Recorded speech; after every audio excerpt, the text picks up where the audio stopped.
siang.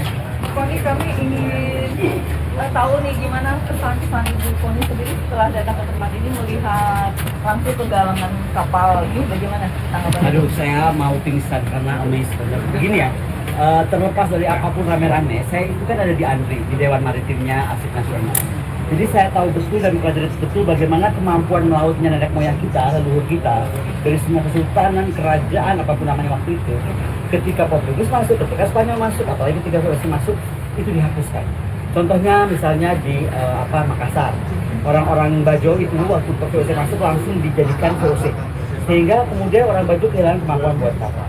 Kalaupun ada yang lari membuat kapal itu hanya berani kecil-kecil yang cuma 30 meter, berapa meter. Jadi intinya kita tuh dihilangkan kemampuan melaut kita atau kemaritiman kita. Padahal bukan nenek moyang kita terkenal sangat. Nah, ketika saya tiba-tiba membaca berita Syekh membuat kapal, saya tuh orang kalau nggak lihat nggak percaya. Makanya matur nuwun sangat saya bingung dan saya lihat sendiri dan saya semakin kagum. Karena begini ya, kalau melihat sesuatu masalah tuh lihat dari secara holistik. Penelitian Lemhanas kemarin menyatakan kita tuh akan perang 2030. Indonesia ini akan terdampak perang di tahun 2030. Tidak dengan Cina, tidak dengan Amerika, tapi kita jadi pelantuk mati di tengah-tengah. Buat saya nggak peduli mau perang apapun, tetapi kedaulatan kita bisa terjaga. Kita tahu kondisi angkatan laut kita seperti apa, ya kan? Dan membeli kapal tidak semudah atau overnight buatnya. Tiba-tiba ada seorang syekh, biaya sendiri, ngulik sendiri, pakai orang sendiri, uang sendiri, ya kan? Membuat sampai sebegini dan tadi saya sampai naik ke atas gitu, dan ini makin lama kapalnya akan semakin besar. Menurut saya malah ini yang mesti ditularkan.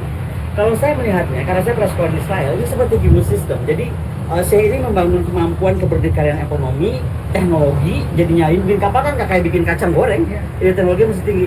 Nah, yang saya harapkan malah sekarang, inilah yang menjadi role model ditularkan kepada seluruh pesantren di pesisir Indonesia, seluruh gereja di pesisir Indonesia, seluruh kuil, pura, whatever you name it lah. Pokoknya yang semuanya ada kemampuan itu. Karena gini, bisa dibayangkan nggak kalau 14 tahun lagi betul-betul Cina dan Amerika berantem di antara kita, kan nggak mau dong kita rumah kita jadi berantakan orang yang berantem. Kalau perlu mereka semua keluar, pakai apa? Nggak mungkin kalau pakai kapal-kapal kecil. Makanya saya sangat hormat, saya sudah mulai dengan kapal yang panjangnya 150. Berapa? Tadi saya? 200. Awalnya ini kan? Ini 50, baru ke belakang tadi yang semua akan bisa sama yang segede Nabi Nuh yang dihebohkan itu. Nah, jadi menurut saya PT PAL aja nggak bermimpi kali bikin kapal segede kapal Nabi Nuh. Nah, ini menurut saya harus didukung. Jadi orang Indonesia dia harus biasakan melihat masalah itu secara clear gitu. Jadi jangan dicampur adukan, yang satu politik, yang satu apalah, pusing jadinya. Padahal ada sebuah kemampuan yang sedang dibangun dan menurut saya ini harus terus terang saja saya kesini tuh nggak main kesini saja. Saya mendapat kehormatan diundang. Saya jelas melaporkan pada Kepala Staf Angkatan Laut. Saya melaporkan kepada Panglima TNI. Jadi saya bilang saya itu mau lihat. Karena kalau sampai terjadi perang, nih percaya nggak ya? Seperti kita contohkan Taiwan, Jepang kemarin saya Kakudegaku di Laut Cina Timur saya. Itu yang bergerak kapal nelayan. Nah kalau kapalnya kita nggak bisa bikin sendiri, kalau kemudian nggak bisa cepat bikinnya, kan ini saya bikin ini cepat banget nih. Ternyata cuma selama COVID istilahnya nganggur gitu. Jadilah kapal. Dan kemandirian, nggak pakai uang BUMN, nggak pakai uang dari Bu Menteri Keuangan, nggak pakai uang siapa. Jadi kalau saya bilang sih, yang kayak gini harus didukung. Nggak tahu ya, saya dengar, saya baca cuma sekilas aja ya. Bupati itu katanya menutup tempat ini sebenarnya ya, Pak Ade ya. Karena IMB lah, kalau IMB mah urus saya tinggal pakai klaklik dibantuin atau kenapa jadi mesti ini kemampuan ini dinihilkan. Kalau saya nggak, saya sepakat ini malah mesti dikembangkan. Tapi saya dari sini saya mau lapor sama Kepala Staf, sama Panglima, sama kalau perlu sama Menhan, kalau Menhannya ada. Yang kayak begini mestinya didukung. Karena ini adalah sekali lagi kibus kemaritiman kalau saya menyebutnya ya. Bagaimana berusaha sendiri, ngulik sendiri. Tadi saya soalnya di bawah sama saya dari mulai model kecil sih ya, kapal kecil. Terus jadi kapal agak kecil lagi, agak besar dikit, baru sampai segede ini kan nggak main-main. Jadi itu aja yang kita mesti appreciate, dan saya sekali lagi terima kasih Seth sudah mengundang saya. Semangat terus Seth. Oke. Ibu Koni, menurut Ibu dengan tidak dikeluarkannya izin untuk galangan kapal Al Zaitun itu seperti apa pandangan Ibu terhadap saya tuh nggak Bupati? terlalu tahu apa, karena saya kan harus baca berkas sebenarnya. Cuman kalau saya baca media sekali lagi itu katanya hanya IMB. Dan menurut saya salah satu tugas bupati itu menyederhanakan IMB lah.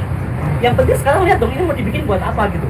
Kalau memang buat kemajuan bangsa, buat role model bangsa ini menjadi semakin mewujudkan blue ekonomiknya itu, mewujudkan poros maritim dunianya itu. Kalau saya tuh ngeliat kapal ini, yang di kepala saya bukan ikan saya. Kalau sampai perang, ini mah tinggal dikasih senjata, betul nggak Pak ya? Dan tempel senjata udah, beneran. Kayak waktu saya belajar di kasus Laut Tengah Timur itu kan Jepang sama Taiwan akhirnya dikerahkan kapal-kapal nelayan, not Coast Guard, not the Navy. Ya kan, ya. Jadi apa ya, sekali lagi kalau itu silakan dibicarakan dengan Ibu Bupati. Tapi kalau saya sih menghimbaunya kalau cuma urusan IMB sih, kayaknya itu mah harus Bupati bantuin ya. Gitu aja. Itu kan dihalangin ya Bu. Sudah hampir selesai. Sudah. Oh. Ya. Bukan nih, ketika tadi Bu Koni bilang ini adalah role model blue ekonomi, Ya. bagaimana nanti Ibu menyampaikan minimal atau maksimal kepada Mr. Presiden? Mr. Presiden? Ya. Saya nggak, kapan ya saya diundang ke Pak Mr. Presiden? Kayaknya enggak, ntar saya kirim surat cinta aja deh. Enggak. Saya biasanya kalau ke Pak Presiden, saya melalui jalur beberapa kawan sahabat, saya biasanya bikin laporan 2 lembar, 3 lembar, apa yang saya lihat. Makanya buat saya itu seeing is believing. Dengan udah melihat ini, lalu saya melihat ini harusnya jadi role model untuk semua pesantren, semua gereja, semua apapun itulah yang supaya mewujudkan kembali Indonesia sebagai negara maritim. Gini loh, Presiden Jokowi ini adalah presiden yang menarik ya. Dia satu-satunya presiden yang menyatakan Indonesia poros maritim dunia. Ya kan? Ya. Kan nggak cuma kekuatan pertahanan yang selama ini saya geluti, Ya. tapi interventing antara ekonomi dan militer. Yang ini yang diwujudkan oleh Syekh itu adalah ekonomi biru beneran. Bayangin punya storage sampai sudah bisa membekukan sebegitu hebatnya, terus kemudian apa ya, nggak usah lagi lewat apa tuh tengkulak dan lain-lain. Tadi saya sempat nyanyi di atas dan saya tuh agak menitikkan air mata karena maksud aku itu betul loh. Kita tuh harus kekayaan kita tuh di laut dan kita jangan cuma bicara. Bangsa ini membutuhkan the doer, not the talker. Ini contohnya. Selamat siang, Mangga. Makasih, Bu. Bu Koni, ya, ketika kemarin Bu Koni kan diberikan nama Itu lu kemana jangan jauh-jauh? akan menjadi nama kapal keempat ya setelah kali nama. Ya. Waktu di podcastnya Bang Helmi kan Bu Koni bilang saya nggak tahu dan saya nggak percaya gitu. Nah sekarang sudah melihat ini. Saya yang menjawab. Yang keempat itu nanti namanya Ratu Koni Rahatundi. Oh, itu kan saya bilang masih banyak yang layak. Oh enggak ya, saya tuh baca buku Aceh ya, saya. Pas itu. Oh, baru ya. Sebab apa?